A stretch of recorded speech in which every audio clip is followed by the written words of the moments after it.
Hello, welcome to this Lit in 5 video on Margaret Atwood's The Handmaid's Tale. This video is a walkthrough of chapters 31 to 35 inclusive. These are slightly different to the usual kind of videos which focus on language in separate videos, forms, separate videos, context, separate videos, in that these are a walkthrough of key moments and key quotations in relation to 5 key areas of analysis. Exploring language and contexts. If you've checked out some of the videos previously, then what's coming next is an 8-minute talk through of those 5 key areas. If you've already heard that in a previous video, skip forward about 8 minutes and get into the analysis specific to these chapters. I hope the video is of use to you. If it is, please add some likes, add some comments, and subscribe to the channel. Best of British. Okay, I'm going to introduce 5 key areas of interest. I won't call them themes. Themes isn't very A-level-y in terms of analysis, but these are 5 important areas which will explain the walkthrough of the next few slides, and also give you some key areas to focus your reading. The first one is obviously power. So we're in a dystopian novel. That's the key sort of issue in terms of genre and context. So in dystopian novels you always tend to have a totalitarian regime, Big Brother, Oceania, all these kinds of things in different dystopian novels. Here obviously we have the Gilead regime. So it's pretty conventional that those in power are powerful, that goes without saying, but are oppressive and sort of extremely limiting of people's freedoms. However, it would be a mistake not to think that there are forms of challenge to this power. In The Handmaid's Tale, it's not radical. There's no one who rises up and overthrows Gilead on a Wednesday or anything like this.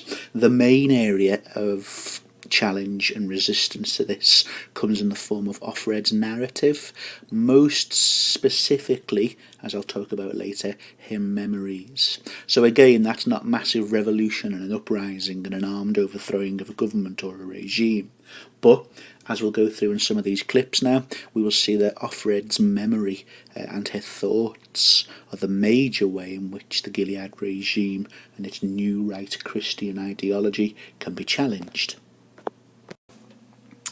Our second area, which I explore and link the quotes to, is number 2, dystopian tropes. So tropes, the ingredients, the conventions of dystopian literature, particularly if you're doing AQA and you're doing Margaret Atwood as a single text, you need to refer to things like typicality, so conventions of other dystopian works or the genre as a whole work really well. In relation to The Handmaid's Tale, one of the main ones is the attempt to control identity and to prescribe and limit or reduce identity, and also to control thoughts. So we're in classic Orwellian territory there. So the handmaids, particularly Offred, our narrator, her identity is policed and controlled. The Gilead regime will be more than happy to have Offred think of herself as nothing more than a reproductive vessel serving the greater good of the Christian aims of repopulating the world. However, Offred's memories prevent that. She's often very cynical and sees through the hypocrisy of the Gilead regime, so therefore resisting their attempts to control her mind and her thoughts, and to maintain an identity of her previous self, of her current self, and occasionally harbours some thoughts of her future self. Number 3, the walkthrough will identify quotes and moments in these chapters and the novel as a whole where we see the importance of memories. And we're raising the idea, use a technical term of palimpsestic juxtaposition. You'll see that referenced as pal juxta on the top of each of the forthcoming slides as I go through certain quotes from each chapter. So a palimpsest, it is mentioned in the novel, it's layer upon layer. Almost like transparency films where you can see the previous layer of detail poking through the current or the uppermost layer of detail. We have a lot of that in terms of juxtaposition. So Offred will see things in the now, the shop, which currently sells meat or certain vegetables, and her memory and her mind will wander back to what this shop was previously. For example, a cinema or a lingerie shop in certain memories she has. This might sound small scale, but it is one of the ways in which Offred can assert power, number one, and resist that dystopian trope of trying to alter and control thought and the mind and identity of their subjects. So, very important when we get instances of that, and memory and thoughts of the past are a massive part of Atwood's novel.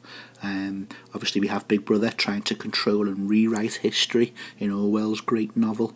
Similar ideas at work here, but this is the main way in which Atwood's narrator resists that. Number 4, you'll see moments where I link quotations from these chapters to the demonstration of new right ideology. So this kind of hardline right-wing Christianity, the Republican Party if you're in America, conservative with a large C if you're in England. Obviously all this stuff, as you've been going through the novel, is horribly very topical again in the world of Trump and all these kinds of ideologies emerging now. Abortion has recently been banned in certain states again. So I'll flag up moments where Offred refers to that, or Atwood has Offred refer to that.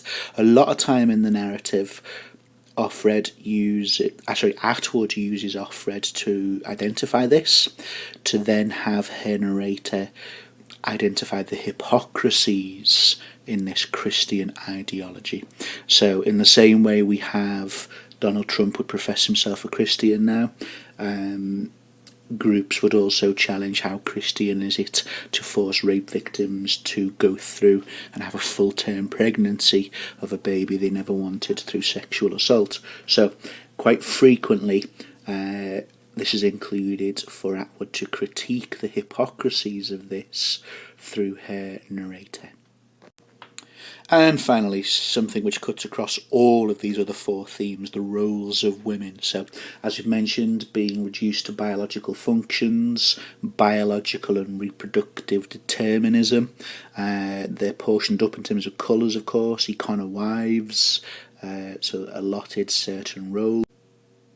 But also, don't forget the characters of Aunt Lydia and Serena Joy, who are obviously women, and although they embody the dystopian trope of a totalitarian power or regime, there are moments which we identify as well in some of the quotes where Atwood has you consider those 2 women as also prisoners, as also having their lives restricted in terms of the dystopian regime they belong to, and whose values they have to uphold, be seen to uphold. I think Aunt Lydia actually does fully believe and is fully committed to it. But yeah, definitely the possibility to consider them as also or partial prisoners of this Gilead dystopian regime. Okay, you'll see these 5 areas at the top of each page now as we go through certain moments and certain quotations from this bank of chapters. So without any more waiting, let's move on to... Okay, chapter 31, Jezebels, an extremely important section of the novel, not least because the entire section exposes and reveals so many holes and hypocrisies in Gileadian notions of Christianity and faith and propriety. That's the bedrock on which their, takeover of parts of America and their attempts to colonise America and the rest of the world is just exposed as a hugely hypocritical endeavour or mission. So with that in mind, early on in Jezebel's, I don't think it's any coincidence we get this. Yesterday was July the 4th, which used to be Independence Day. Note the irony of Independence Day here. Before they, Gilead, abolished it. So abolishing independence, the irony and the hypocrisy of that. should not be lost on the reader. A lot of this, as we're going to mention, and I've mentioned in previous videos, speaks about the regular or frequent purpose of dystopian fiction. It's to offer a cautionary tale, a warning to its readers at the time. So we get plenty of that early on in this Jezebel's chapter. So your warning here is to be alive to the new right and their grip on power, and how, if left unchecked, unchallenged, independence, the day America won its freedom from its colonial former masters, that's going to be abolished. Have a look at this though in terms of Orwellian notions of dystopian fiction. September 1st will be Labour Day. They still have that, full stop, though it didn't used to have anything to do with mothers. So there's the importance of your palimpsestic memory again. Offred is able to resist and challenge Gileadian attempts to rewrite history, and I've linked that to the Orwell quote from 1984 in previous videos. But there's that reappropriation and that rewriting of history. It's now to do with physical labour and birth, but Offred can remember that from the time before. Palimpsestically, she can still recall moments of history, so therefore the past cannot fully be erased while there are memories, and that minor but very important form of resistance still exists. Very important stuff in these next two quotes in terms of cautionary tales as well. Have a look at the stuff in blue. Before we just come to that idea though, a quick look at the stuff in yellow, which is also linked to this idea of a cautionary tale. Offred notes here that my body is gradually seizing up, refusing. My spine constricting to a question mark, my bones leached of calcium and porous as limestone. Not very nice imagery. There's sort of like a bodily decay. Another irony here, I guess, if you look in yellow, the way she's being treated or mistreated, you can argue. I think that's more applicable, more appropriate. The Gilead regime is actually shown to be hostile to female health and well-being. I'm not a nutritionist expert, but if they're sort of being denied things like calcium, then that's not really beneficial, is it, to any human being, but also a woman trying to create a baby and a child. So I guess it's that idea of biological determinism again. So never mind your bones. We, Gilead, are only interested in your ability to gestate and, make a child in your womb. After that, we'll kind of discard you and throw you away. So you've served your purpose. There you go. We've used you for our grand mission. There you go. Discarded and thrown away. Cast aside, I guess. Okay, so with all these things, it builds to this. Maybe you appreciate things more when you don't have much time left. I forgot to include the loss of energy. Some days I do appreciate things more. Keep an eye on these objects of symbolism. The things she appreciates more. Eggs, flowers. Okay, so important symbols of fertility that we see treated satirically and symbolically. But then I decide I'm only having an attack of sentimentality. My brain goes pastel technicolor, like the beautiful sunset greeting cards they used to make so many of in California. High gloss hearts. So, remember we've said that Atwood's novel often has this kind of dual purpose. It's not equal.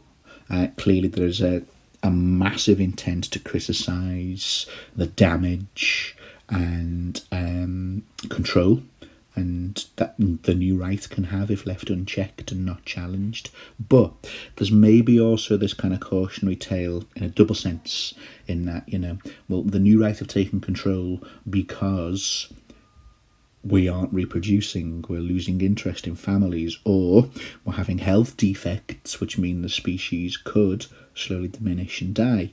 These are genuine real things in the 1980s in terms of reproductive health. And I wouldn't say quite the extinction of the species is a major concern, but this is some of the fears that are alive in the 1980s with kind of declining sperm counts and all, Chernobyl and not looking after ourselves in terms of smoking and drinking and casual sex and AIDS and all these kinds of things. So these fears do exist contextually. So I do appreciate things more, eggs and flowers. There's maybe also Margaret Atwood through Offred. There's also a little critique of, we don't want New Right taking control. Of course we don't. They abolish independence, as we've seen earlier. But maybe as a species, we ought to wisen up in terms of how we look after ourselves and treat our bodies, because yes, we could be looking at some kind of extinction or diminishing of the human race. So appreciate things more when you don't have much time left. Start thinking more about fertility and life, as symbolised by eggs and flowers. Just to prove that you appreciate things more when you don't have them or don't have much time left, Offred here is shown to even miss having a row, disagreement, bickering and squabbling that, let's be honest, every couple has. And she even misses those. Look, I'd like to have Luke here in this bedroom while I'm getting dressed, so I could have a fight with him. Absurd, but that's what I want. Okay, so important point here, not just the idea of loss and missing the past. An argument about who should put the dishes in the dishwasher, whose turn is it to sort the laundry, clean the toilet, something daily and unimportant in the big scheme of things. So you've seen plenty on this page now about the big scheme of things, independence being abolished, history in the past being rewritten by a totalitarian regime of now, bodies kind of leached of calcium, the importance of respecting eggs and flowers, symbols of fertility. They're the big things. But we could fight about that. Unimportant, important. What a luxury it would be. Okay, so the serious point about the unimportant being important, see what not appreciating what you have, the point of it. Offred misses argument with Luke before a New Right hierarchy imposed its skewed version of Christian order on the world. If you study postmodernism, you get into theorists like Lyotard who talk about grand narratives, okay? And grand narratives can control Christianity, supposedly the blueprint by which the world should operate, or Marxism, another blueprint on which the world could and should operate. Instead, postmodernists argue about petty récits, little narratives that exist or are potentially threatened or marginalised by these grand narratives. So the importance here is that arguments are allowed and must and should exist in order to preserve democracy. So yes, it can be about whose turn it is to pack the dishwasher, who should be taking the rubbish out, but it's important that these mono-narratives of this Christian sort of grand narrative which seeks to control, they are not allowed to. And voices of dissent and challenge and kind of questioning and criticism cannot and should not be stifled and eliminated. We've seen obedience. We're going to hear about a noisy Jew in a minute, or noisy Jews. They're not frowned upon or eradicated by Gilead because they're Jewish. The key thing I think Margaret Atwood wants you to notice is that they are noisy. So voices of dissent, those who challenge and hold governments and presidents and prime ministers to account, is crucially important. You've seen that elsewhere in the novel as well, where there are disagreements within feminism. Okay, so even within feminism, we're shown that there are pro-life feminists who argue that abortion should not be allowed, whereas you have pro-abortion feminists. It's not the point to try and eradicate difference and have a universal, agreed form of, you never could, feminism, all right? And the same with any kind of grand narrative. So Labour supporters, there are differences, and the Republicans, there are differences within that. That's the point.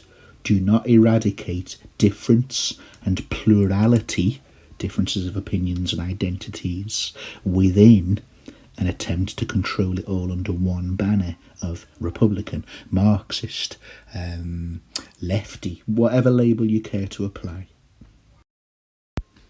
Further moment of satirical symbolism here. I wait for the arrival of the inevitable egg, which will be lukewarm, like the room, and we'll have a green film on the yolk, and will taste faintly of sulphur. So I'm not a farmer or a chicken farmer or a nutritionist or a biologist, but you can clearly see here there's some kind of satirical critique through this symbolism. But again, keep an eye on this dual critique. So the Gileadian approach to fertility and recreation is not lending itself to healthy fertility, it seems. We've just seen Offred talk about her bones being like limestone and crumbling in this kind of heavy manufactured form of production, like intensive farming methods, but with handmaids rather than chickens. That's a regular parallel between the handmaids and flesh and some kind of farm or intensive farming. But it's also maybe a warning to contemporary readers of the 1980s. Look at the damage we're doing to the planet and ourselves and our bodies, to the point where we are also very culpable or to blame in terms of the threat to our species thriving.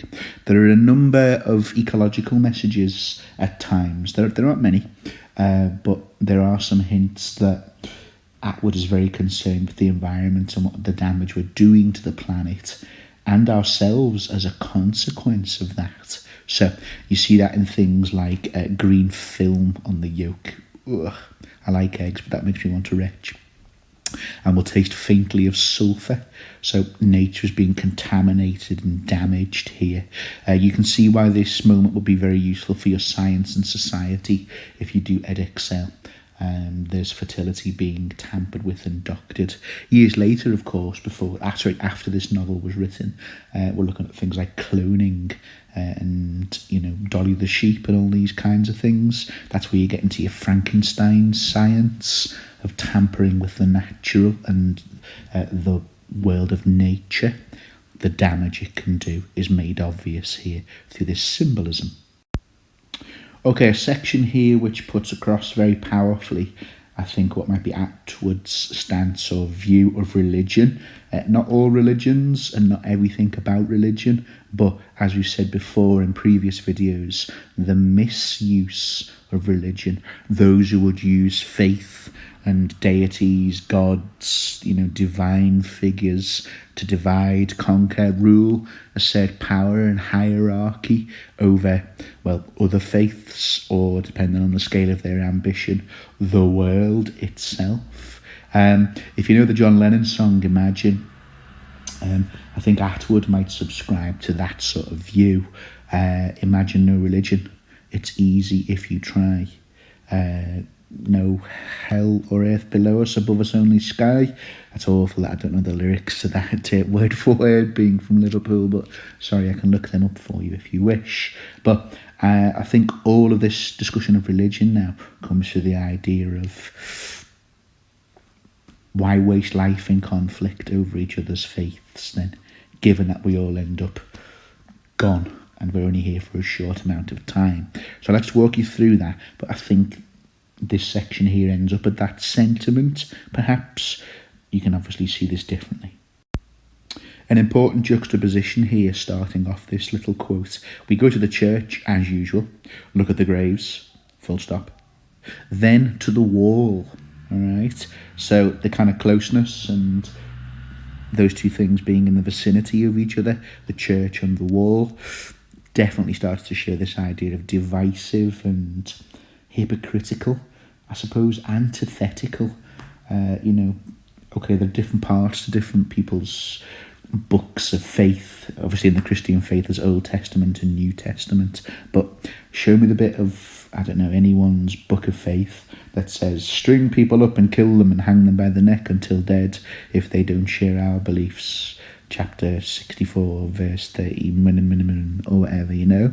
So this is the skewed version, flawed and warped version of Christianity, but I guess any faith who go to this sort of militant, dictatorial extremes with their faith. So today's Gileadian deterrent, Gileadian non-believer, punished appropriately, I don't mean appropriately, the Gileadians will mean appropriately, is one Catholic, not a priest though, placarded with an upside down cross. Now, I don't know if that belongs to a certain faith or belief. Part of me thinks that's a symbol of worshipping Satan. I don't know. I happily not to know anything about Satanism, but there we go. But in a more satirical sense, an upside down cross, there's Atwood through Offred saying, you've got it wrong. It is upside down and inside out and back to front, skewed and warped and flawed. What version of Christianity, in inverted commas, is this? So that question is posed from that symbolism, if you like. Then we get, the body is marked only with a J in red. It doesn't mean Jewish.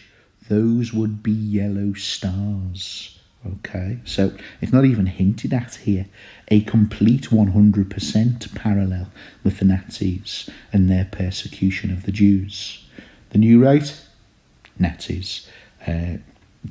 It's there, okay? It is implied, but it's heavily implied, if that doesn't sound too contradictory. Also with the fact of placarded a dead body, well, the Saviour, the God in Christianity, Jesus, was slaughtered on the cross and daubed with the phrase King of the Jews. So again, how Christian are they being if they're paralleling Herod and the Romans, who, according to the Bible, killed Jesus Christ, who is a pacifist and the Saviour? So unwelcome parallels all over the place here, but very important to allow Atwood to expose a monstrous version of faith and the hypocrisies at the heart of the Gilead mission or regime. Just previously you had the rewriting of Independence Day, when America threw off its English colonial masters. Here's Gilead behaving like a colonial superpower. So apparently at some stage they said to Jewish people they could convert or emigrate to Israel. So convert or emigrate, Gilead New Right acting as a colonial superpower. Unwelcome parallels, hypocrisies all over the place here. You get a strange quirk of history or fate here. So people are trying to pose as Jewish people in order to escape the Gilead regime. That sort of bounces back as a reflection on Gilead as not just parallel to the Nazis, but perhaps worse. Worse, how so? Well, it's because that historical trend has been reversed at many points, still today, horribly, disgustingly. To be Jewish might have been it will have been at certain moments in history, certainly the Nazis, will have been a feature of your identity and faith to hide and not openly flaunt or show due to persecution and intolerance and anti-Semitism and genocidal crazy Nazi people. But now people are posing or masquerading as a persecuted faith in order to escape the emerging superpower.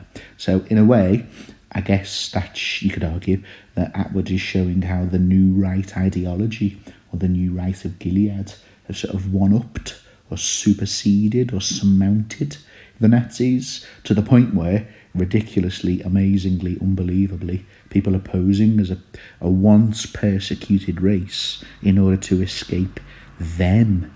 Okay, so in a kind of reverse sort of criticism, but a very powerful one as well. Similarly, this next paragraph is a very, very potent critique of new right ideology as well. You don't get hanged only for being a Jew, though. You get hanged for being a noisy Jew who won't make the choice, or for pretending to convert. All right, so in a way, I think we rise above a particular faith or religion now. This is just a powerful, not just, but this is a powerful criticism of the new right against dissenting voices, those who would not obey. Okay, so we want, if you're Gilead, I don't mean me, we want total obedience, we want homogeneity, we want uniform adherence and belief in the one true God, not my words, Gileadian words, and we want compliance and obedience. So look at that in terms of power. Take it back to Aunt Lydia's knitted people again, or whoever knits the knitted people. Okay, we don't want difference, we want uniformity and conformity. In a way, there's only one sort of criteria for identity: obedient, disobedient. Very, very black and white, harsh, undemocratic, dystopian, nightmarish futures here. But the noisy as well. The flashback or the video that Aunt Lydia played to Offred earlier, which contained Offred's mother, we heard the new right dislike of people who do protest and kick up a fuss and challenge and question. These people were described as lazy because they earned benefits, didn't work, didn't make babies, and went out and made placards and shouted and sang in the street against Gileadian ideals. They're not lazy. Imagine where the world would be if, this is my politics, sorry, imagine where the world would be if power and those in power were left unquestioned and unchallenged. They would just have the run of all kind of power and say so. Healthy to have a democracy, as hopefully you would agree. Okay, so here's our John Lennon moment. Don't word it like that in your essay, but if that song helps you understand it, then fantastic. So the J isn't for Jew. What could it be? Jehovah's Witness? Jesuit? Whatever it meant, he's just as dead. Okay, so just brilliant writing. Brilliant implied satire, to the point where what does it matter that we are Greek Orthodox, Methodist, Catholic, Jesuit Catholic, and all these different shades and denominations of faith? We die. So, let's just start living life and not falling out over what shade of Christianity we are and who's right and what not. We all end up as worm food or powder, or I don't know, however you might meet your end, hopefully peacefully and healthily. So you imagine there's no religion. The damage done in the name of, killing in the name of, that wonderful song by Rage Against the Machine. There's an anti-religious sentiment here from Margaret Atwood, I think. Not all religion, not any particular faith, but the misuse of it by those who would seek to assert hierarchy and power with it over others. Little quote here, which I'm not going to read for you. A rare moment of dialogue. It's hardly frequent that you get conversation. If it does, it tends to be of the illicit variety. So the commander and Offred in private, Jezebel, which isn't supposed to exist, and then a little conversation here as well. So have a little read through that. But I want to use it to kind of highlight an inherent contradiction or a natural rebellion. I've mentioned this before in other videos. A resistance exists of sorts. The thing I've mentioned before is that there's an irony in a dystopian regime, or I guess, stepping outside of the world of fiction, which inspires and creates dystopian fiction, any totalitarian regime. So the more and more a power tries to control, the more mankind is controlled. In a way, happily, in my opinion, the more rebellion will arise. So I don't know if you're thinking about modern China. Someone's probably listening to me saying that now and monitoring what I'm about to say about modern China. But the internet is heavily policed.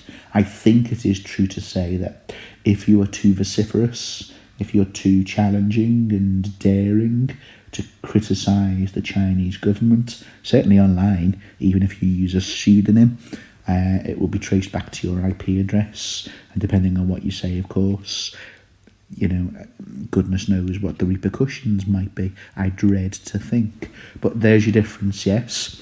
Atwood, as I've shown you in other videos and this one, is very keen to promote and allow differences of opinion. Okay, that's the right of a democracy. Those who seek to eradicate it are absolutely being frowned upon in this novel, and lots of parallels, damning parallels with sort of despotic Nazi regimes and so forth.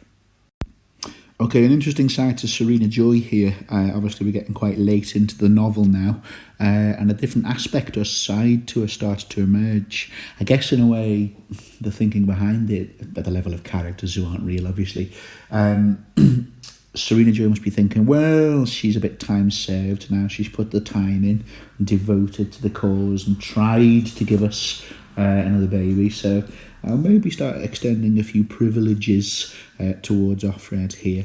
A little bit of pressure at first, which seems a kind of threat, but then it turned around as a favour or help.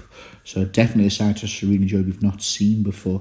You might even, whisper it quietly, start using the idea of some solidarity between the women here. No way is it equal or fair or equitable. She is still a commander's wife and extremely powerful and dangerous, of course, but we're in a dystopian context here, so we're never going to have women as best buddies, are we, or anything like this. So we start off with this idea of sort of biological determinism. Your time's running out, she says. Not a question, a matter of fact. Yes, I say neutrally. And there's Serena Joy smoking, so it seems she can't have children. Maybe the link is sort of there, that message, the damage being done to our bodies in the now, the 60s, 70s and the 80s. Sort of a deterrent or a warning about that from Atwood, possibly. Then we get an insight into sort of the patriarchal foundations of Gilead, based upon their patriarchal foundations of certain selected sections or portions of the Christian Bible. So the idea comes that the commander might be responsible or infertile, not capable of producing children. Either way, it's heresy. The stuff in blue here, it's only women who can't, who remain stubbornly closed, damaged, defective. I'm not an expert on biology, but I at least know it takes two people to function and work correctly to make one child. So yeah, there's the sort of patriarchal foundations and ideologies that Gilead is built on. In the Praeviganza, you see the commander citing, quoting a particularly poisonous bit of the Christian Bible, the Old Testament, Saint Paul. Okay, if you're ever in the mood for some, oh my goodness, really, Google Saint Paul on women in the Bible. You'll see some monstrous and grotesque stuff. So it's no coincidence that these are the parts of the Bible the Gileadians are wishing to build their utopia upon, but obviously you're being invited to see the nightmarish dystopia. What kind of a world is it that are built upon the lines of, let the women learn in silence, and women should be silent, chaste and obedient, and education is not for women, they are to be educated and instructed. Just some of the beautiful pearls of wisdom there from St. Paul. Thank you for that. A very candid, honest, potentially dangerous bit of dialogue here from Serena Joy. Yes, I know you can't officially have sex with another male in Gilead in order to produce a child, but it's done. Women do it frequently, all the time. Okay, so there's another hypocrisy. Many of them are emerging now. Okay, so let's not lose sight of the fact that this is something heretical, the act of heresy, something deeply sinful and illegal and punishable by, death, the extremes of the Gilead society, within Gilead itself. But I love the juxtapositions here in green. So placed alongside this plotting of doing something illegal and deeply sinful by the strictest letter of Gileadian law. Some do that, she says, her tone almost affable now. though distanced. It's as if we're considering the choice of nail polish. That's how Warren did it. Major shock. Okay, there's one of the leading figures of Gilead admitting that sinful practice goes on. The wife knew, of course. She pauses to let this sink in. I would help you. This is Serena Joy saying this. I would make sure nothing went wrong. At the least we are cronies. And then she says later on, well, we just won't tell him, will we? Okay, so I've put over there, there's a moment of complicity, shared sort of behaviour in something that is wrong, all right, according to the rules of Gilead. Shared illicit goals between women. So again, I don't want to sort of crack out the feminist flag and start playing feminist anthems. That's not what's happening here. But we should acknowledge there is some degree, getting to quantities and shades, of solidarity and togetherness here. A flicker of hope, I think, in terms of the future, that women can still and do work together in some kind of shared spirit of solidarity. The juxtapositions I love tend to be these similes or the stuff in green. So, yeah, of course there's extramarital, I don't know if that's correct, extra or adulterous sexual practice to have babies. Of course there is. It's as if we're considering a choice of nail polish. So I love these kind of comparisons from the time before to create a palimpsest, to create palimpsestic juxtaposition in the sense that this is deeply sinful, but in a way it's as natural as something we did in the time before of too much choice, as Aunt Lydia calls it, but I think it's also being set up as the time where choice was possible. We're cronies. This could be a kitchen table, very sort of female, intimate, kind of domestic surroundings. It could be a date we are discussing, some girlish stratagem of ploys and flirtation. So as you know, with juxtaposition, you put two clashing things together in a way which helps reflect on one or both of the items in the juxtaposition. So I think it's that clash between how casual and carefree this is within the context of a deadly, potentially life-threatening context like Gilead. In a way, though, even though rules are being relaxed here and right and wrong is becoming flexible or sort of grey between the black and white of right and wrong, it does kind of come back around to reinforcing that patriarchal Gileadian context. So this idea hangs between us, almost invisible, almost palpable, heavy, formless, dark, collusion of a sort, betrayal of a sort. She does want that baby. So the mantra of give me children or else I die still remains true. That still remains the most prized commodity in this ultra-Christian, ultra-hardline, right-wing Christian dystopian society. Interesting little moment here when Offred has a cigarette. It's not so much the cigarette, I think. I think, again, it's maybe the juxtaposition between a narcotic, a stimulant narcotic, I don't know, and the idea of rebellion. So I think the juxtaposition there is that how sort of dizzying and intoxicating the potential for rebellion and resistance is. So the match, obviously, she's plotting and fantasizing about starting a fire. She has the potential for rebellion in a mattress hidden, like a keepsafe or something to protect against life in Gilead. The potential is the thing that's sort of attractive and seductive and might preserve her sanity a little bit. But look at the modal verbs. So she's kind of dizzied and intoxicated on the sense of potential of rebellion. So I could do this, I could do that, I could burn the house down. Such a fine thought, it makes me shiver.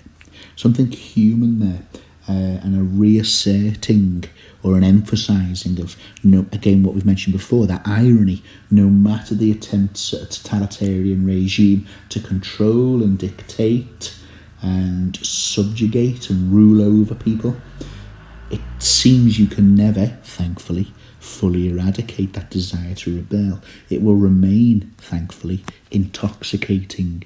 Man will always dissent mankind. Women will always dissent against those who seek to control and limit our freedoms.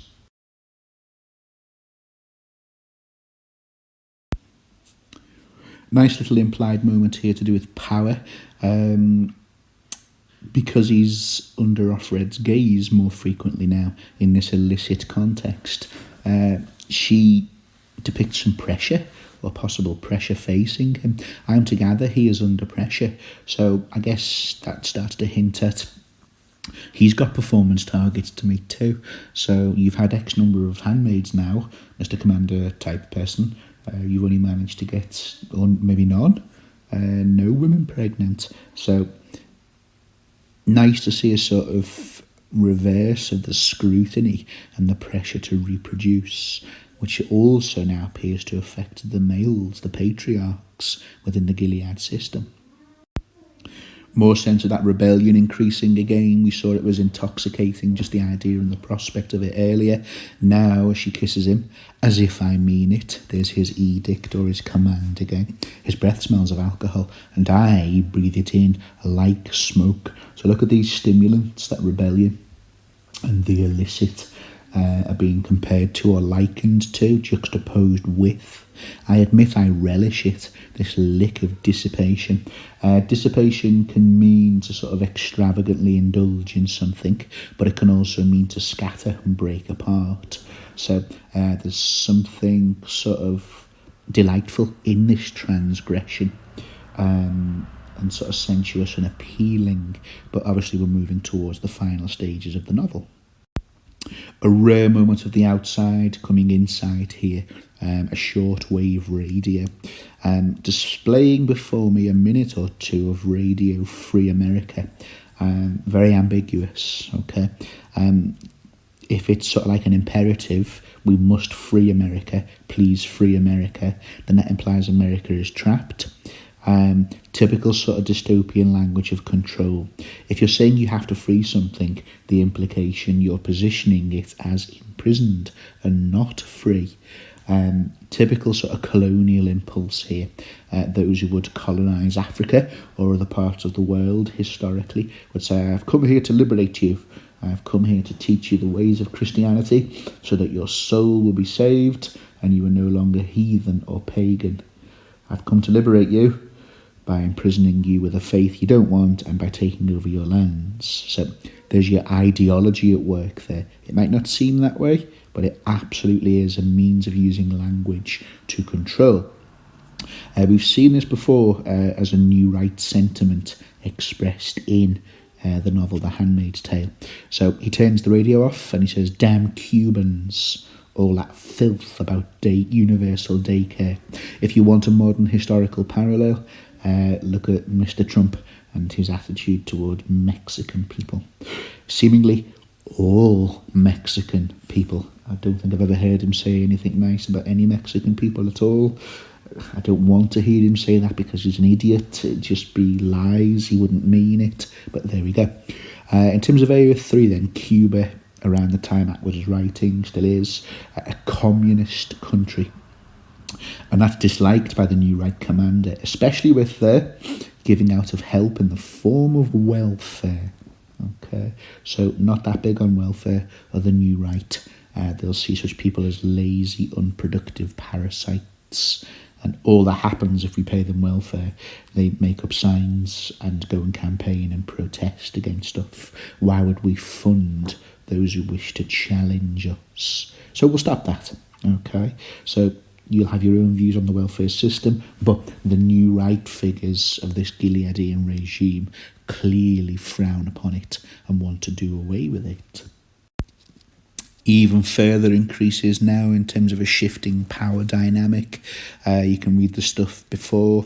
It's difficult for me to believe I have a power over him of any sort, but I do.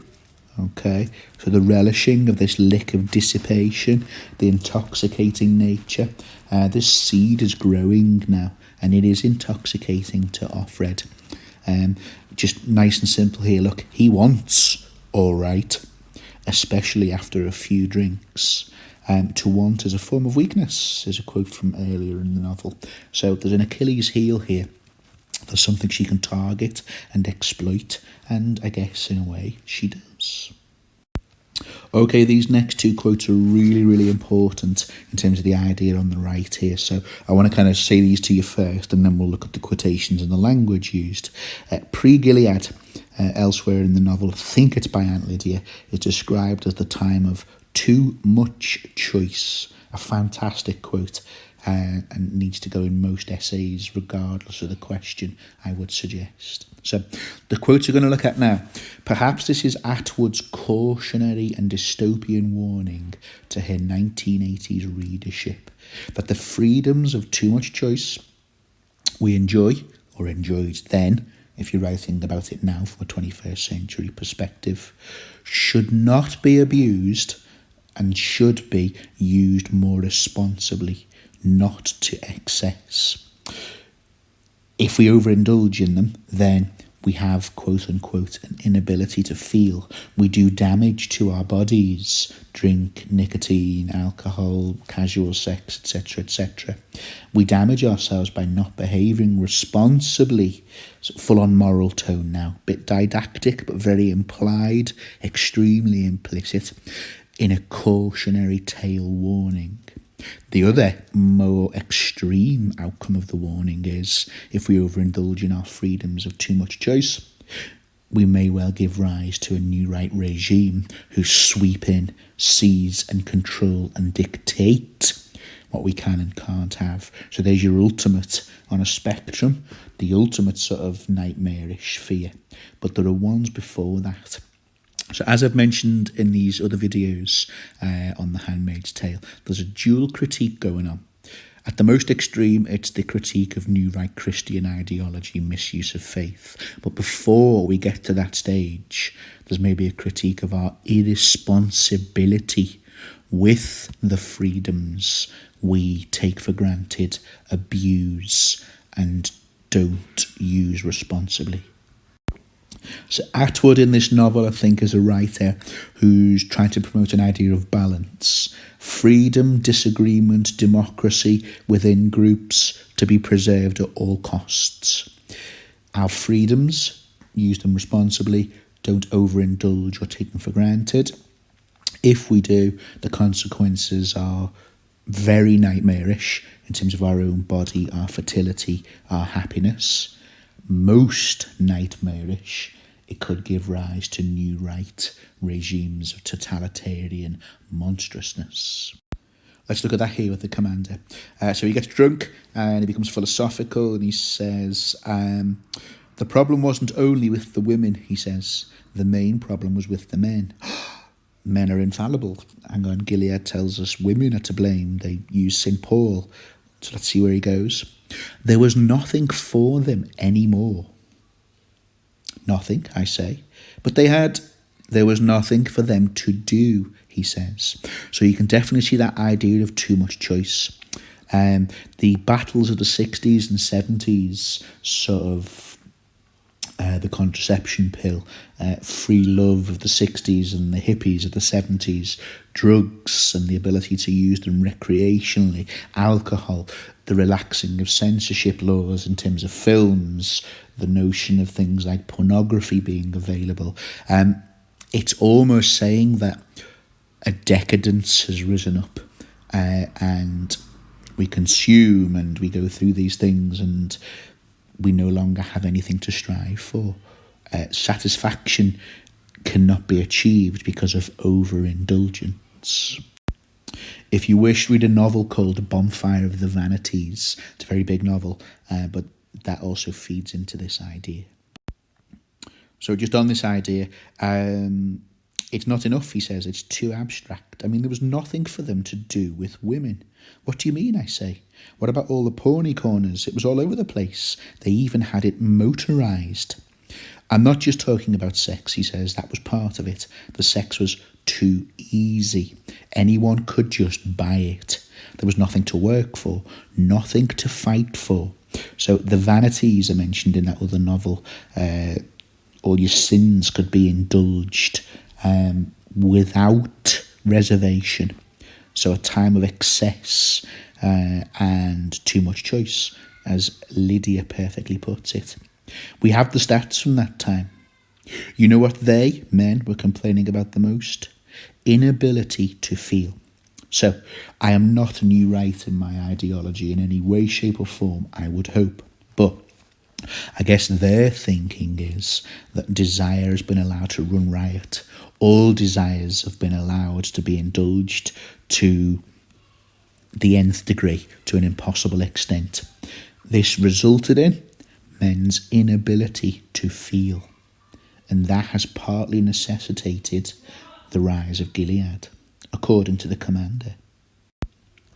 So, through a very sort of implied means, via the character of the commander, there's Offred with a kind of lens to 1980s society, who will have been children of, or the children of the generation who grew up through the 60s and 70s, winning those freedoms which have been taken to excess. There she is holding a lens up to it and encouraging her 1980s readership to look at one of the possible catastrophic outcomes of this excess of freedom and choice that is not being used responsibly. So the importance of a balance, I think, is being struck here, or promoted by Atwood. Some stuff here now which gives us insight into the commander and the justifications behind the Gileadian regime. Now, it's up to you to consider Margaret Atwood's possible views of these justifications. Remember, I spoke about balance earlier. I would argue she's not totally dismissive or critical of the new right beliefs. Not all of them. And there are some I think she'll maybe understand and perhaps even side with. But obviously, once they start getting into we're going to take over for the good of the world according to us, that's obviously when your new right is starting to be demonised as your totalitarian dystopian nightmare. But for Atwood, this could well have been a concern in terms of gender relations and mankind in the 1980s and the time before when she's creating the novel. So this is filtered through the commander.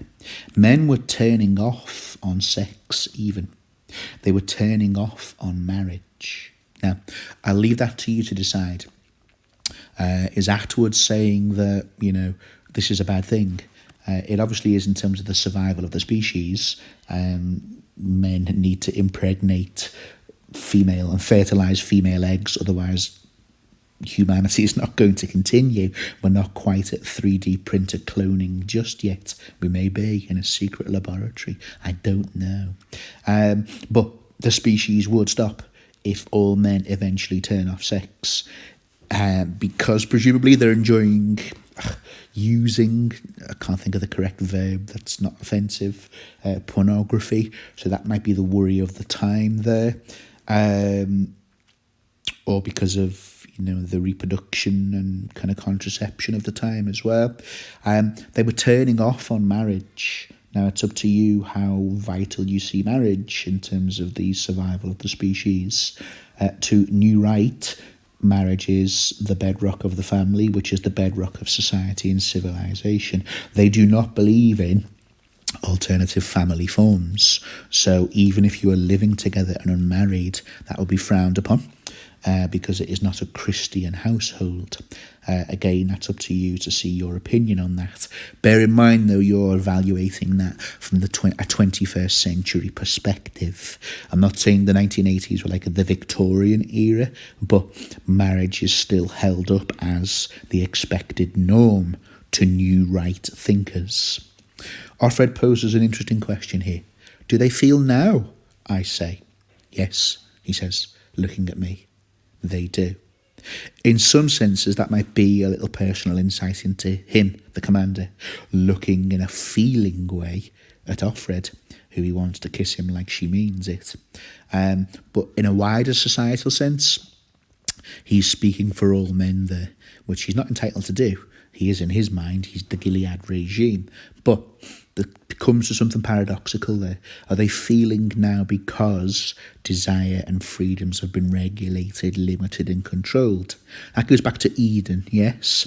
The apple no longer becomes desired if apples are just falling out of the sky willy-nilly, or the forbidden fruit is made unforbidden, that's not a word, if it's made available, sorry. So there's maybe something about human desire being regulated there. So lots of complex ideas there in terms of roles of women, power and relationships between men and women. Nice satirical irony here from Margaret Atwood as well. So do men feel now? Yes, they do. There's that hint that possibly refers to I'm the commander. I'm starting to desire, and I suppose you could say fall for Offred in a way. And then it leads to this. I'd like to know what you think, his voice says from behind me. So he wants more of Offred, not as a handmaid, but as a person. She's not been allowed to be a person. But here's your satirical irony. What an intelligent woman thinks and feels has now become an illicit commodity for men in this dystopian world. So if you've looked at the previous reflections, they can have everything of women they ever wanted, bodily, physically, sexually, for a price, on tap at porny corners and porno marts of the time before. But in this dystopian context, what they think and feel has suddenly become, I don't know, the Holy Grail, the secret of happiness, the meaning of life, this sort of sought-after commodity for men. So a strange sort of reflection, which serves as a warning back to the readership of the 1980s, perhaps with their patriarchal values, definitely with their patriarchal values, but perhaps with this sort of worship of veneers and appearances as well. Okay, so the inner workings of a totalitarian leader's mind or mindset here, and it's this classic, well, it's a cliche, isn't it? It's a trite cliche, and I think that's the point. You can't make an omelette without breaking eggs, is what he says. We thought we could do better. Interestingly, hide behind sort of a group or collective mentality here with the first person plural pronoun we. So if you look on the right, a trite cliche to justify, if you like, all the death, the power, control, the theistic and military dominion over others. Well, you know, it's going to be a bit tricky and unpleasant. That's understatement, okay, with that trite cliche to justify it. A slightly more profound insight here. Better never means better for everyone, he says. It always means worse for some. So as I've been saying that, and hopefully showing that Atwood is saying and implying throughout her novel, Atwood's critique of new right hierarchies, one side's utopia, most others is dystopia. Okay, chapters 33 and 34, lots of hard-hitting stuff now, particularly in the misuse, as we keep saying, of religion, and what that means in terms of the roles of women and the dystopian abuse of faith to assert power and ideological control. So I guess you're looking at 1, 2, 4 and 5, occasionally with some light showers of number 3, but 1, 2, 4 and 5 are definitely at play here, and most of this hard-hitting stuff coming next. So the neologism here, a neologistic compounding or blending, if you want to do sort of linguistic stuff, praying and extravaganza have been squashed together to form a pravaganza. So there's your ideological control. This is something extravagant and entertaining and spectacular in the same way a circus or a showbiz extravaganza would have been once upon a time. So praying is the new form of entertainment here. Entertaining, oh my goodness, let's see where this leads. So we are getting some number 3 here in terms of new right ideology. A huge banner draped above the door. The banner covers palimpsests, the building's former name. Some dead president they shot. So for me, that's referring to John F. Kennedy, who was a Democrat, not a Republican, and still held up by a large number of people, maybe both Democrats and Republicans, but certainly for Democrats as the sort of pinnacle. The ideal of a liberal, tolerant, outward-looking America. So yeah, I don't know whether Obama may have replaced him on the pedestal since then. Obviously, he was not. Imagine the thought of a black man being president during the era Atwood is writing this novel. Goodness me. So yeah, his name isn't mentioned. So in a way, that's another kind of erasure of tolerance and democratic ideals from the new right Republicans. But in a way, his name becomes more important by being omitted here, or the fact that we know who it is who has been covered up. So if you like, what we're about to see and witness in this Pravaganza, it's important that this quietened and covered name is kind of sort of or not quite present while everything before us unfolds in this Pravaganza.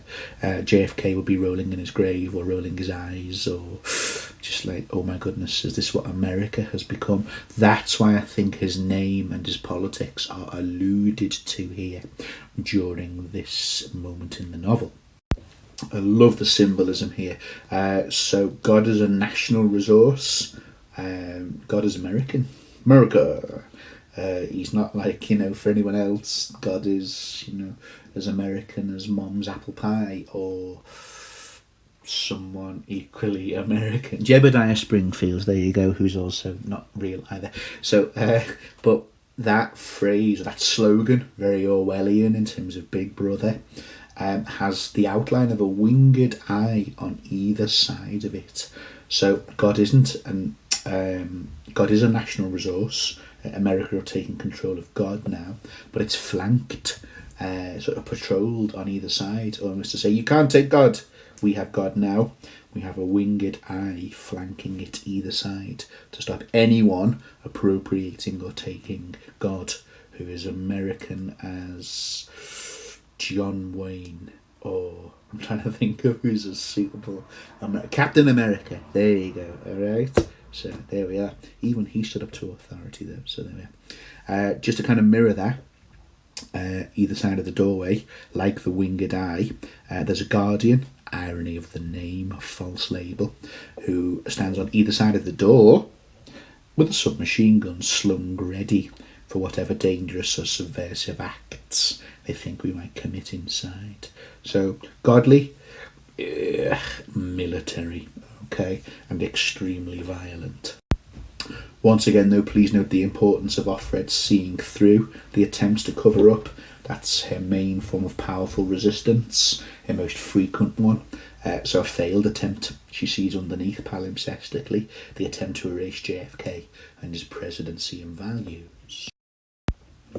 Okay, something you've seen throughout all of the novel, whether you're aware of it or not, when you reread, when you listen to the videos, and when you reread again. It's important that you do that. I think you can see from, I don't know, the first page perhaps, this idea I'm illustrating now, the idea of the handmaids as livestock at a farmer's market or meat. So you see all flesh, you see them being looked at here and, oh, she's put on weight, and oh, she looks ripe, she looks fertile, I imagine she'll be the one next. Oh, yours is very good there. I've never been to a farmer's market, but it takes the sort of form of farmers looking at how plump a pig is and how good they are for breeding, maybe. Another really effective moment of memories and palimpsestic juxtaposition here as well. So here there are no chairs. Our area is cordoned off with a silky twisted scarlet rope, like the kind they used to have in movie theatres to restrain the customers. And then we're talking about segregates, cordoned off, all your ideas of livestock. So again, putting clashing things side by side, the past with the now. Once upon a time, things being cordoned off were just to keep a nice Q happy to go and do some leisure pursuits like watching a film. Now it's a glorified pig pen which is wrapped up in some theistic BS about repopulating the world. There's your warning, there's your cautionary tale from that palimpsestic juxtaposition. This could be very soon our nightmarish future. Maybe think on that next time you're queuing to go and watch Star Wars Return of the Jedi. I'm trying to think what film was out at 85. Empire Strikes Back or whatever. Okay, so there's your juxtaposition to give you that dystopian cautionary tale, which dystopian fiction does so well. Okay, quite a bit of stuff in red here as well amongst the yellow. I'm using this to show how Atwood is maybe channeling or alluding to some literary context here. A novel written before hers, which is Aldous Huxley's Brave New World. An amazing novel. In a way, I think that one should have been set to go with Frankenstein rather than The Handmaid's Tale, because it's just more sciencey related, but I don't pick the stuff for the exam boards. That's up to someone much more important. So there we go. We're looking at here things like contamination, a coral or a pen, and Janine there after the awful catastrophe of her baby dying, as if the juice is being sucked out of her, an emptiness. Now, I think Atwood is hinting towards Brave New World there. The opening chapter of Brave New World, and indeed the premise of Brave New World, goes about the idea of controlling reproduction based on supply and demand. So the brilliant opening of that opens in the, let's have a look at it here, the Central London Hatchery and Conditioning Centre. And it states motto of community, identity and stability. And then the second paragraph in, and this, said the director, opening the door, is the fertilising room. Now, I don't want to spoil that for you. You should read Brave New World. It's fantastic, okay? Brilliantly ahead of its time in terms of controlling production before Dolly the sheep was ever cloned. And we're looking at sort of test tube babies and whatnot. So yeah, read that. Absolutely brilliant and still relevant in a horrible prescient way. But this idea here is that the handmaids are kind of a later form of reproduction as seen in Huxley's novel. So they're there in pig pens as they're just for mass breeding along Christian lines. That sort of Huxleyan idea of nightmarishness is most shown there through Janine, okay? So 2 in a row, she's brought 2 babies into the world, and I don't want to use the noun that I'm circling there because it's just horrible to say that in relation to a new life. But it's this simile here, as if the juice is being sucked out of her. So she's looking deathly, and it is that idea of being harvested. I'm sure you've seen, maybe you haven't, but lots of sci-fi films. Alien 3 springs to mind in terms of replicating people and sort of being used to exhaustion and death to produce clones or versions of people. That's the damage that Gilead has done. So you must bear that in mind in terms of exposing the hypocrisy and the totalitarian nightmare of a dystopian regime. They claim they're repopulating the world along healthy lines and being pro-life. Is this a form of pro-life? Being bred until, well, she breaks here, understandably so. Thin, skinny, lost that pregnant glow. Her face is white and peaked. She's almost sounding like a prisoner of war. Maybe hinting back to all the Jewish mentions earlier in a sort of concentration camp. So another Nazi parallel could be seen there. This is not promoting fertility. This is not pro-life. This is slow, painful death and mental torture as well. Green stuff here and amongst all the sci-fi dystopian tropes. You're looking at your nightmarish misuse of faith within this dystopian sort of sci-fi stuff as well. She thinks it's her fault. Off Glen whispers 2 in a row. for being sinful. So there's your Christian conditioning, okay? Coming up shortly, we're seeing the commander quote from St. Paul's Gospels: women are to blame, Eve is to blame for the fall of man. Deep, deep misogyny at the heart of Gilead's Christian ideology. Oh, quick addition, sorry. In light of this idea of repopulating the world along correct lines, I forgot to draw attention to the top stuff as well. Their eyes are on us as we walk in our red dresses, 2 by 2, across to the side opposite them. Okay, so allusion there towards Noah's Ark. The world has been deemed to have been a failed project. So let's wipe it and start again. In terms of repopulating it via Noah and the Ark. So there's your sort of Gilead presumptuousness and sort of pomposity, really, that they are doing the right thing. They are doing God's work by controlling breeding in these along these lines.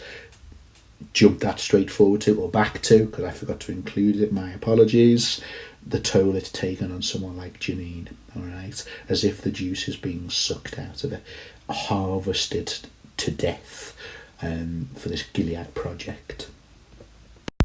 Link that to your earlier stuff of, you know, cutting flowers and plants, the yolk of your egg being sort of green around the edges and tasting of sulphur.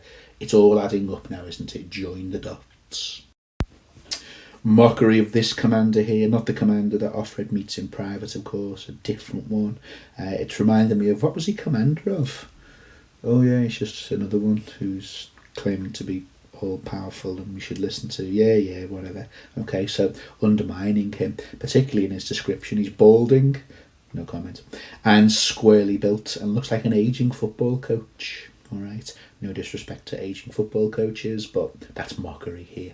He's dressed in his uniform with rows of insignia and decoration. Oh, it must be important. He got patches on his robes.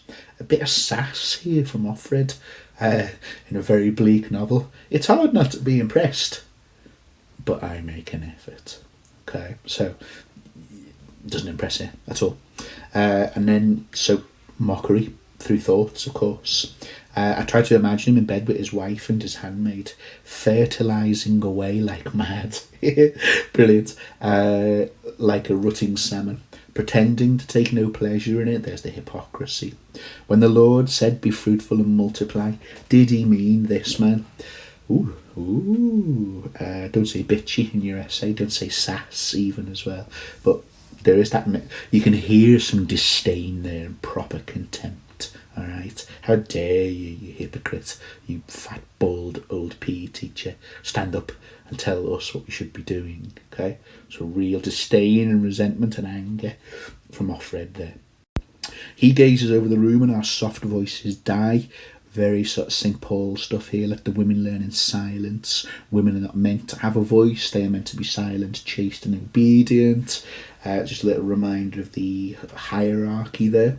Okay, look at the symbolism of this as well, and the biblical allusion of all of this. His voice goes into the microphone and out through the speakers. It'll be those kind of bullhorn speakers. I'll put an image of that up for you now. Not some nice kind of like PA system. Robbed of its lower tones so that it's sharply metallic. So if you look at metallic, metal coloured, horn shaped, we're getting some kind of Judgment Day illusion here. There's supposed to be horns and trumpets and stuff announcing the day that mankind and its sinners will be judged and wiped out. There's your kind of religion on show here, all right? What Atwood, I think I'm safe in saying is the misuse of religion, the abuse of it, to say there are those deserving and those who are undeserving. So, sinners of the earth should repent. Have a look at the book of Revelations. That is a wild read, if you ever fancy doing that for the notion of Judgment Day. For me, those speakers also hint at the same time towards the idea of Stalinist Russia. So these kind of speakers would pump out state-sponsored messages and news ideology to convince you of your benevolent, kind, fair and loving leader, Joseph Stalin. If you know anything about history, kind, loving, benevolent, no. Okay, so yeah, there are images of Stalinist Russia where he would use state radio to pump out. I think you also see it in the film V for Vendetta as well, which is amazing and one of my best films ever that I love. So you see those bullhorn speakers pumping out totalitarian ideology to the masses to condition and interpolate them. So a little sort of modern and historical parallel there. The kind of, what are they called? The bell part of the trumpet, the open out brass bit of the Day of Judgment, little parallel to those bullhorn speakers and totalitarian regimes like Stalin and the regime in V for Vendetta. So off he goes, this commander. He's up there with Aunt Lydia in terms of propaganda and ideology. Today's a day of thanksgiving, a day of praise. I tune out through the speech about victory and sacrifice. So there's subversion, the ability to tune it out, okay, to detach and resist. Might not sound much, but that's as powerful as it can get, I guess, in Gilead, in this dystopian context. Then there's a long prayer, the unworthy vessels, then a hymn. Very, very bored. And seen all this before, it's not working on me. From Offred there. Unworthy vessels showed you your gendered conditioning there. The idea that if you are not praying hard enough or truly devoted, then your ovaries will not successfully fertilise some sperm and then make a baby, blah, blah, blah. Pray as hard as you want, okay? If you're infertile or the chances of birth, even I know that much. I don't know, is prayer going to increase your fertility? I'll leave that for you to discuss. Nice little subversion here as well. Then a hymn, there is a bomb in Gilead, or however the hymn goes, I don't know. Lovely little playful sass and subversion here. There's a bomb in Gilead, was what Moira used to call it. Now, I think at this stage of the novel, you start seeing the reduction of the reporting clause, which is the term for when a character speaks in a novel, and then the narrator says Paddington, or says Aunt Lydia.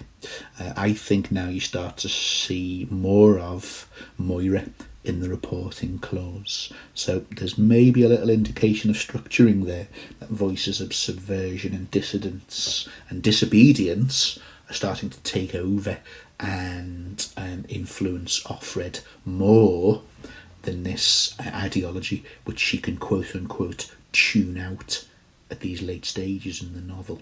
So an interesting one to keep an eye on there. Full on propaganda time here, so here he goes. We've given them more than we've taken away, said the commander. Think of the trouble they had before. This is referring to women. In his head, he believes this is some kind of feminist utopia. No, just no.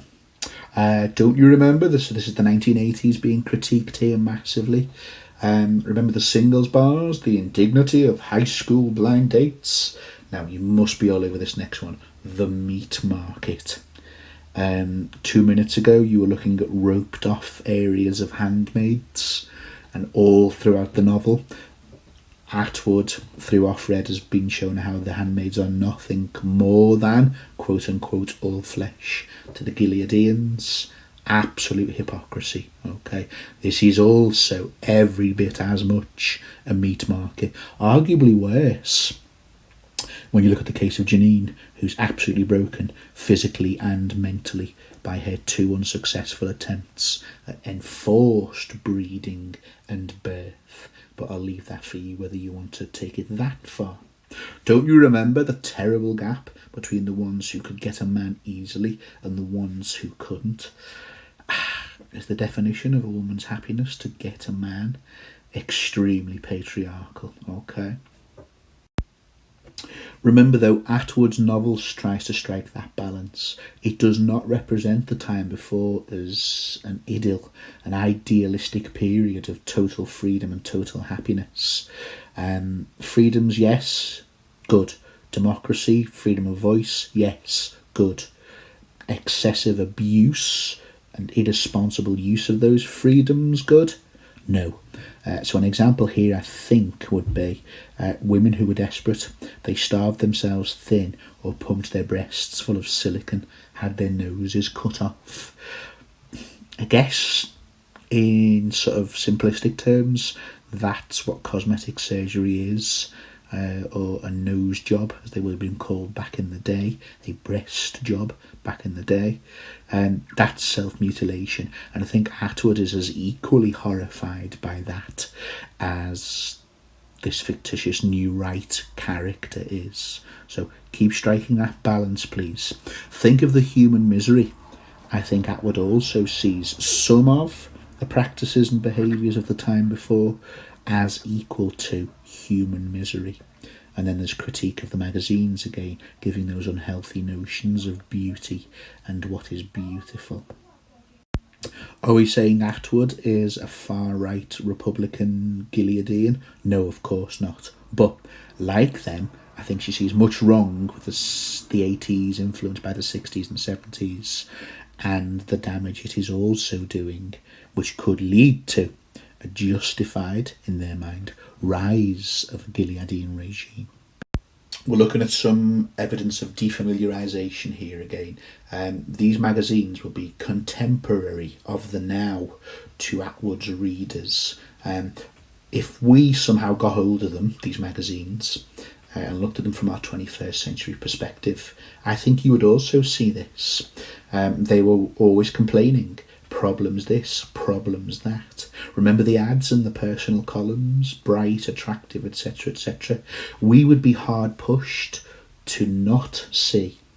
So we would be hard pushed not to see, that's right, yeah, the 1980s as a generation of complete unhappiness and dissatisfaction with ourselves, according to these very powerful magazines and their influence. So here's our utopia now, according to this commander. This way, our way, the Gileadian New Right way, they all get a man. Woohoo! The pinnacle of any woman's happiness, even a lesbian woman. All she wants is a man secretly, actually. That is the pinnacle of happiness for all shapes and sizes and sexual orientations of wit. No. Extremely patriarchal, very St. Paul, okay, as you can see down the bottom of the page, coming to that shortly, and nobody's left out. My, what a wonderfully inclusive, tolerant society the Gileadians are. They don't leave anybody out, except Jews, Greek Orthodox, Methodists, these people, those people, that people, utter hypocrisy. So total justification here. Again, keep an idea on that balance and that dual perspective. So the husband might get fed up, take off, disappear. The mothers, have to go on welfare. Domestic violence is mentioned. If the mother wants to work, the children get put in daycare with some, how cruel is this? Some brutal, ignorant woman. As every woman who's ever worked in daycare and as a nursery nurse, brutal and ignorant? Absolutely not. They'd have to pay for that themselves after their wretched little paychecks. Money was the only measure of worth. Now, that's not ideal, but who's to say that that kind of upbringing wasn't happy, successful, and produced loving, devoted family members? Well, Gilead are saying that, of course. Atwood, I think, has got that dual view again. That's obviously not ideal for someone to be abandoned, and obviously domestic abuse, no one condones that at all. So yes, relationships shouldn't decay and men shouldn't leave, but that is a reality, a sad reality, and it's not to say that it can't produce a harmonious family unit. What we're seeing here is that Gileadian New Right functionalist notion of family, which must have a heterosexual couple, a providing man, a woman who creates babies and looks after the domestic sphere and raises the children whilst the man goes out and earns the money, etc., etc., etc. Look at the frowning upon that. Something other than that from the New Right here. So Atwood is critical of that, and maybe she is very critical of money was the only measure of worth. The 80s is regarded as a very materialistic, consumer-driven time, usually. Here's the utopian alternative, the salvation. This way, they are protected. Handmaids protected. Janine sat there now looking like a prisoner of war. Does she look like she's benefiting from protection? Important to remember Janine during these moments and these chapters. They, our women, can fulfil their biological destinies in peace. I almost hear that in I'm a Child of the 80s. I almost hear that in Darth Vader terms. You can fulfill your biological destiny in peace, with full support and encouragement. Wow. Okay. Frightening to think how someone's utopia is very easily everyone else's dystopia. Final quote there from the commander as well. Actually, it is the commander, sorry. Just this last little quote in blue. All, I love that hedging adverbial, as though it was just like, well, it's nothing big, no biggie. All we've done is return things to nature's norm. Okay, yes, men are not yet capable of gestating a baby in their non-existent womb and creating a child. It's a bit of a whitewashing of history and truth, isn't it, to say all we've done is X, Y and Z. They are rising up and becoming a colonial superpower. Quick mention of love here as well in yellow. This is kind of a double from the commander and Aunt Lydia denouncing love. It's the commander, he says in the previous bit, you're an intelligent person, I like to hear what you think. What did we overlook? Yeah, as if Gilead invites freedom and criticism and sort of evaluation of their regime. The answer, and whoever answers probably is a plant. Alright, been told to ask this question, so then he can do his rehearsed answer to denounce love. Love, said the commander, what kind of love?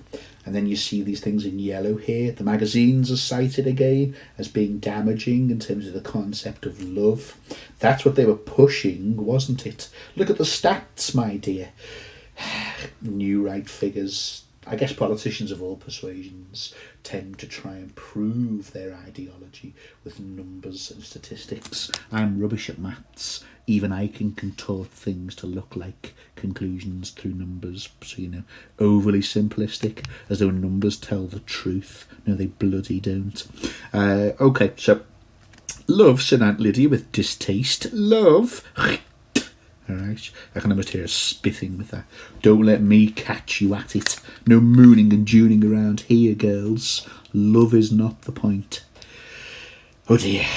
Again, I'm going back to the Beatles and John Lennon before he was John Lennon solo. I was always brought up to think that love is all you need, but perhaps that's naive of me. I don't know. In terms of linguistic analysis, pushing and catch you at it. Love is almost a drug. Love is the drug. I won't sing that to you now, but okay. Drug is a substance deadly and damaging. Catch you at it.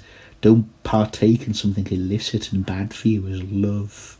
Oh dear, what an extremely sort of morbid and miserable world that the Gileadians are creating as their utopia, with love stripped out of the bloody thing. Oh my goodness. Okay. Oh dear. So the Pravaganza has this function for group weddings like this, not man and wife, young fertile women wedding themselves to the idea of the Gileadian cause. So they're renouncing their celibacy, like sort of the opposite of nuns really. Sacrifice it to the common good.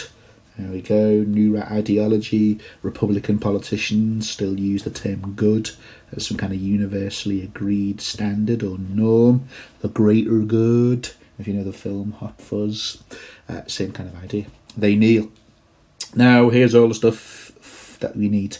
Goes over the next slide as well. The highly misogynistic teachings of St. Paul. And the commander, these are like, I don't know if Gilead had 10 commandments, in the same way that you see in Animal Farm from Orwell, in terms of Stalinist Russia, or Big Brother's belief system, with Big Brother's ministry for truth, which says things like war is peace, freedom is slavery. Then I guess the teachings of St. Paul, again the selected ones, the deliberately chosen ones, by the power hierarchy of Gilead. These are the things that Gilead is sort of based on, really. So let's have a look at them. We've been alluding to them or hinting to them, underpinning Gilead beliefs in previous videos and previous parts. It's about time we looked at some of them.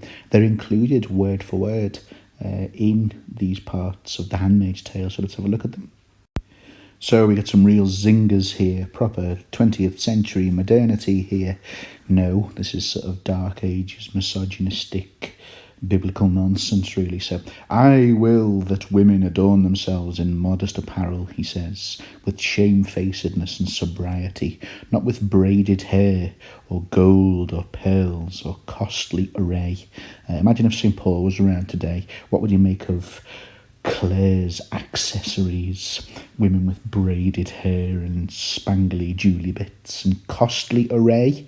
He would not be a fan of boohoo, I think, in terms of female apparel. Okay, but which becometh women professing godliness with good works. So these are the edicts, these are the tenets on which sort of Gilead is based. Hugely misogynistic, of course. Some more over the next slide, even worse, arguably better worse, to come from the delightful St. Paul here. Word for word here from St. Paul in the Christian Bible, now, today, always has been, always will be, things like this. Let the woman learn in silence, with all subjection. So, be inferior, be told, be instructed. I suffer not a woman to teach. Wow. All you women teachers who've helped people on to success. Nope, you're not real, you don't qualify. St. Paul said so. Not to usurp authority over the man, but to be in silence. Seeing a theme here? Silence, silence, button it, ladies, okay? All that kind of thing. For Adam was first formed, then Eve. I'm not even going to get into whether you believe whether you have faith and believe word for word the Bible, or see it as some kind of allegorical moralising, or whether these people were real. It's entirely up to you. I'm not going there. And Adam was not deceived, but the woman being deceived was in the transgression. Have a look at The Simpsons' take on the original sin. Homer eating bacon and the apple, and Marge, Eve getting the blame. Fantastic stuff. Notwithstanding, she shall be saved by childbearing, if they continue in faith and charity and holiness, with sobriety and silence. More silence, yet more silence, please. Very important for the ladies to have the silence. Silent ladies, lovely, lovely. Saved by childbearing, I think. What did we suppose would save us in the time before? Okay, I've mentioned that quote a lot. Sometimes I think I've attributed it to Aunt Lydia. She may well have said it, I can't remember right now, but there it is, some off-read. The point is, it exists, and it's extremely useful in your essay writing. So here's the older, more experienced, seasoned, jaded, cynical, rightly so, and critical, in my head. That's the only place it can happen, of course. Critical off-read, seeing the new crop of handmaids being, I like this, theistically imprisoned into their new roles. I wrote that, it's not like I've stolen it from anywhere else, but I think it's a nice way of describing what's going on here.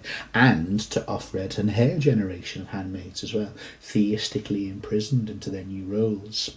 So you have all the accoutrements of the wedding here, ritual, rings, veils. Boo!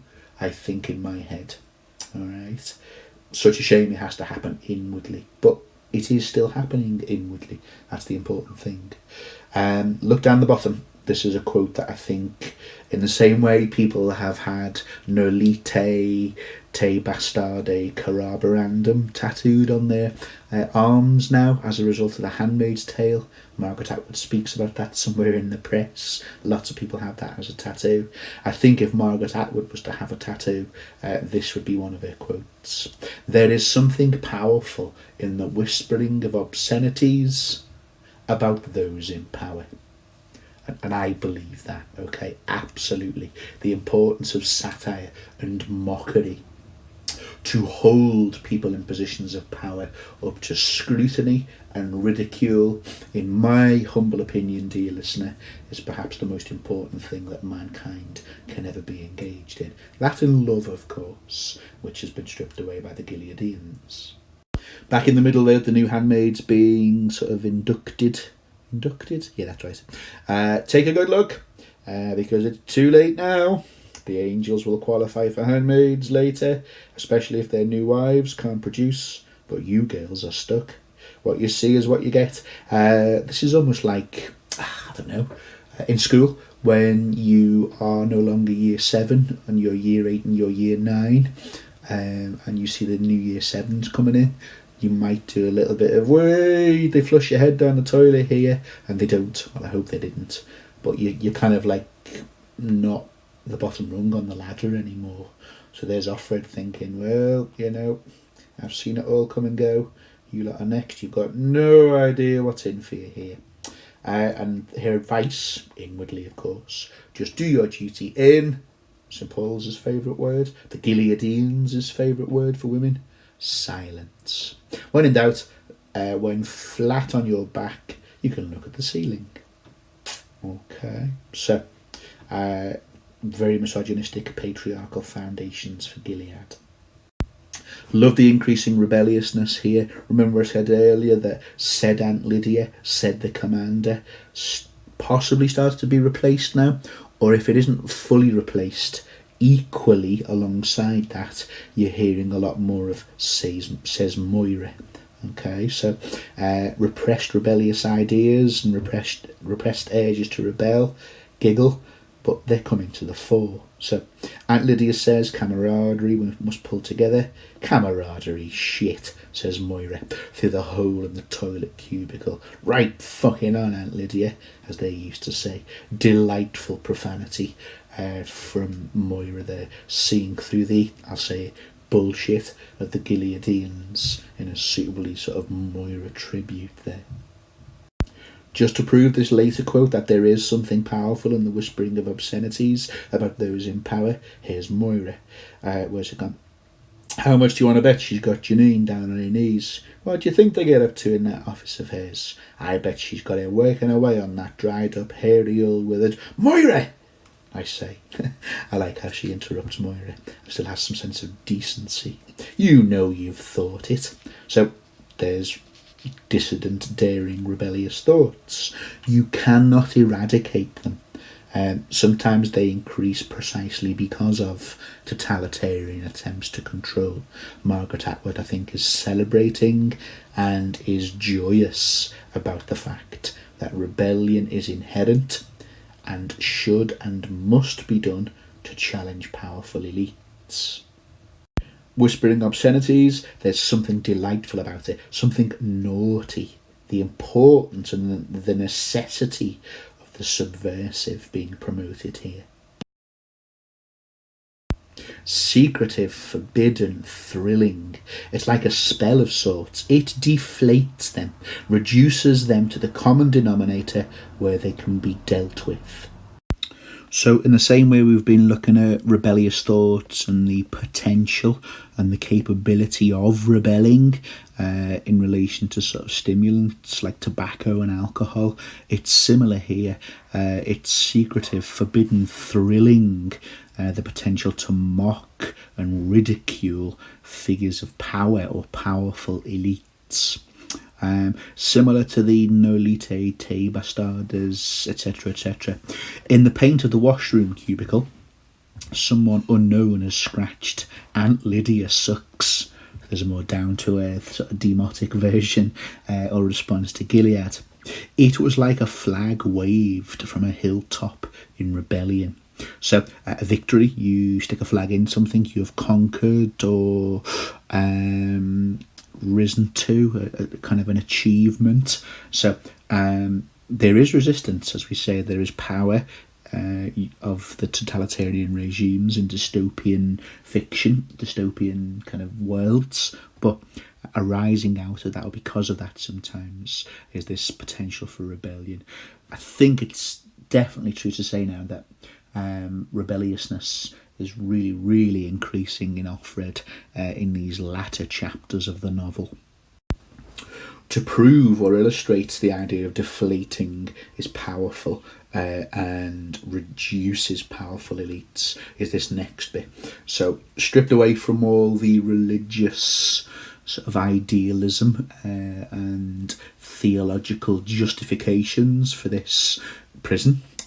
So now I imagine among these angels and their drained white brides, sort of deathly and harvested, to use that word from earlier, momentous grunts and sweating, damp fairy encounters, etc., etc., anguished rumblings upon flesh, cold and unresponding as uncooked fish. So, in the same way that Margaret Atwood has sort of emptied out religion of any significance earlier on, because we all die, so what's the point in squabbling about different shades of faith and types of faith?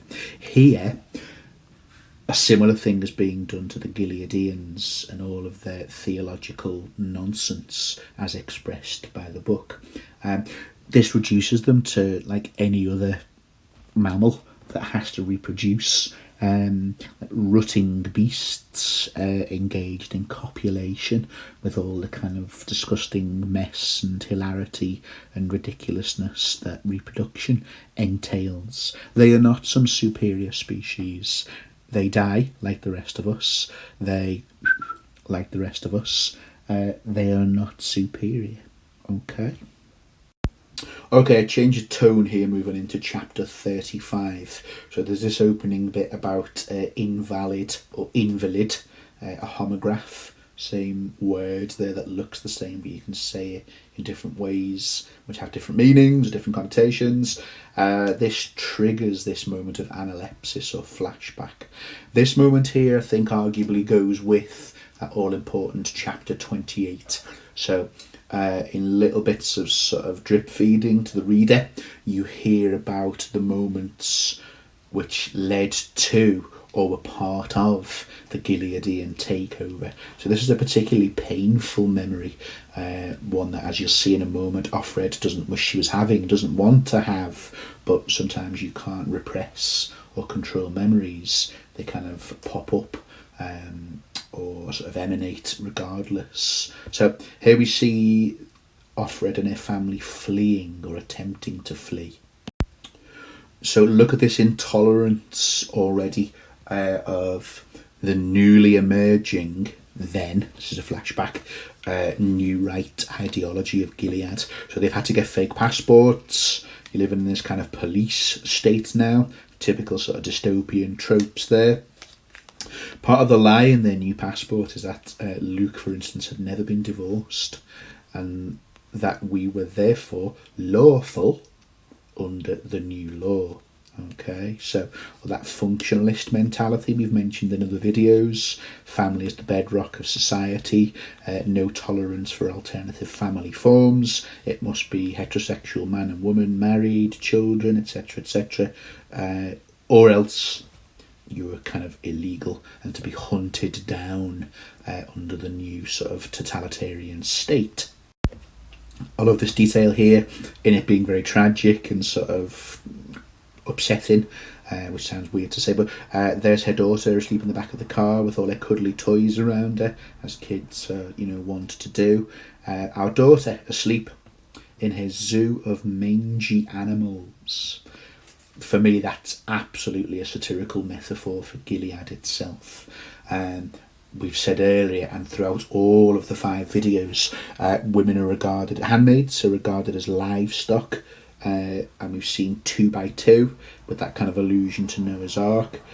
Add those 2 things to this quote, Gilead itself is some kind of monstrous zoo of captivity, of mangy animals, with bones robbed of calcium, and all they are is what they can produce in terms of infants and children. The gradual process here of Gilead becoming the dominant power and regime. 2 soldiers in the unfamiliar uniforms that were beginning by then to be familiar. They were standing idly beside the yellow and black striped lift-up barrier. So we're definitely into that idea of a policed state.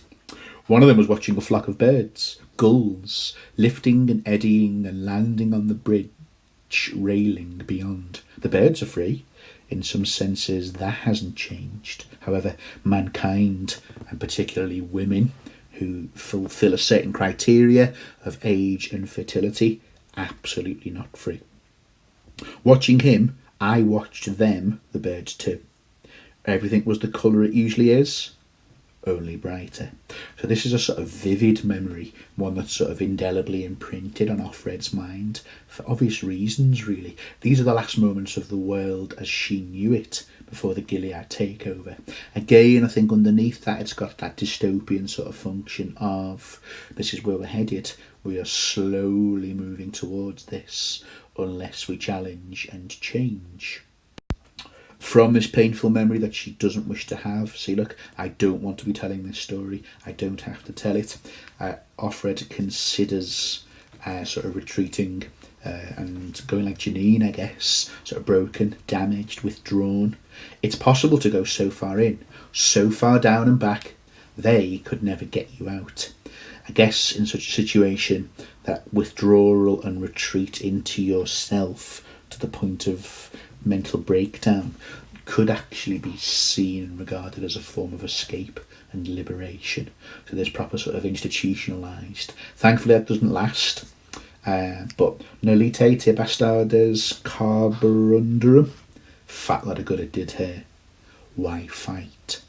So a worrying moment there in terms of potential surrender, but I think caused, or that mood change brought about, because of that painful memory.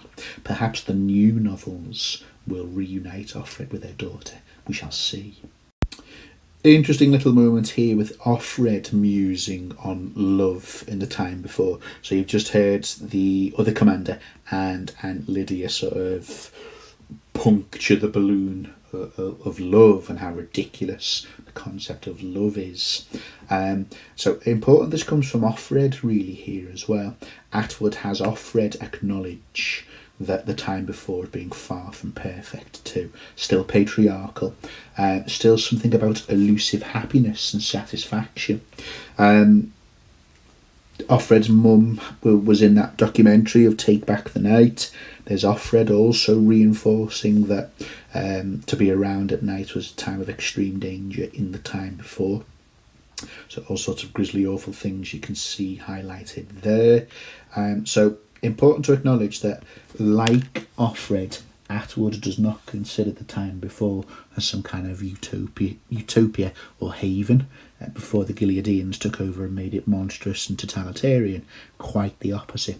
Remember, this idea of balance is important here. Also, you can still see the patriarchy and the unequal nature of society then. Working out was also something you did to keep your body in shape for the man, not for the woman, not for your own sense of well-being. The time before was also an era where women are defined in a subordinate position. We've heard the commanders say and imply very strongly women are incomplete and unsatisfied unless they get a man. No one left behind was his claim, that Gilead fixed all of these problems. Otherwise, one of you, most likely the man, would go wandering off on a trajectory of his own, taking his addictive body with him and leaving you with bad withdrawal. So very much an idea of the time before. Also an extremely unequal patriarchal society. Two very important reflections here on what I think Atwood sees as two of the most damaging myths or narratives about, I guess, 70s, definitely 80s in Western society. So two things she wants to explode and shatter here. The first is what I'm going to call, and I think Atwood is identifying, something called a disposable consumer culture. I'm not saying the 80s is the only period to behave like this or think like this, but this is 80s specific in this novel, I would suggest. First one is, if you don't like it, change it, we said, to each other and to ourselves. Now, that's a particularly dangerous myth in the sense that, yes, it's empowering, but it's also giving rise to this kind of, well, that's no good, out it goes, here's a new one, out it goes, here's a new one. There's this endless shifting or changing of things, this consuming of alternative selves. So you've seen previously people who would get their noses cut off, a nose job, people who would get silicone implanted in their breasts, a breast job, to become a new you. You see it in Jezebel's when you have the different identities, the Playboy bunny, the cheerleader. So you've got this idea of, I don't like it, or me, change it. And so we would change the man for another one. Change, we were sure, was for the better always. Change can be equally damaging and not for the better, but this is the dangerous myth that Atwood wants to expose. We were revisionists. What we revised was ourselves. Okay, so dystopian fiction frequently offering that cautionary warning to its readers about where their current trends may end up. So the dangers of this disposable throwaway culture is being exposed here. Second one, it's strange to remember how we used to think, as if everything were available to us, as if there were no contingencies, no boundaries, as if we were free to shape and reshape forever the ever-expanding perimeters of our lives. So, the 80s is an era of endless possibility and potential. That is also being exposed here, and the dangerous consequences of this sort of limitlessness. Too much choice, as Aunt Lydia has called it before. Perhaps Atwood also agrees with that to an extent. Okay, to try and strike that balance, I think, in terms of the ideology and the politics that Atwood is implying through her characters via her dystopian world. The ending of these chapters here is striking a very, very melancholy and mournful, maudlin tone. Offred is really in a pit of despair during these moments here. It's understandable why. She's had memories triggered of losing Luke and her daughter. There's reference to the photograph of her daughter, so you can understand this mournfulness here as well. So here she is in the now, referring to herself metaphorically as a refugee from the past, marooned in the 20th century. I wander back, try to regain those distant pathways. So that idea of being separated from a previous self and a previous identity, clear sense of fragmentation of her identity here, and marooned being the key word. That gloom is evident here. Look, I am a blank here, between parentheses, between other people. So Offred's identity is eroded, intangible, a blank, it's a thing and it's a nothing. It's a present absence or an absent presence. That's a consequence of a dystopian existence. Okay, last quote here. Very, very important to use if ever you feel the need or the question is ushering you towards using the historical notes chapter. And there will be family albums too, with all the children in them. No handmaids though. From the point of view of future history, this kind will be invisible. So there's the idea that the very important role of handmaids will be just sort of erased from history. She exists, of course. P.X. Soto does refer to her and mention her, but it's how he chooses to shape her. I will make a video on the historical notes if that's of any use to you. So, important point about identity here being incomplete and eroded. Not much deep or revealing to say here. It's pretty much what it is. It's more examples or further examples of that erasure of identity. Here now, though, it's not so much birth related. I guess you still say it could, because it's to do with a mother in tremendous pain and trauma, having seen a photo of her daughter she no longer has. but in a sense it's about identity because of that lack of a daughter, her own daughter, not one from Gilead, one she made consensually in the time before with her partner. So just more instances of that really. Look, shadow of a shadow, I am not there, been erased, washed away, a woman of sand. So for a different reason this time, slightly different reason, more imagery to do with the erasure and the erosion of identity, but this time triggered by the extremely painful memories of the fact that she is a mother to her own daughter and is separated from her. Thanks for listening. If you found this useful, check out the other videos on other chapters of The Handmaid's Tale. Add some likes, subscribe to the channel, leave some comments and feedback. Thank you.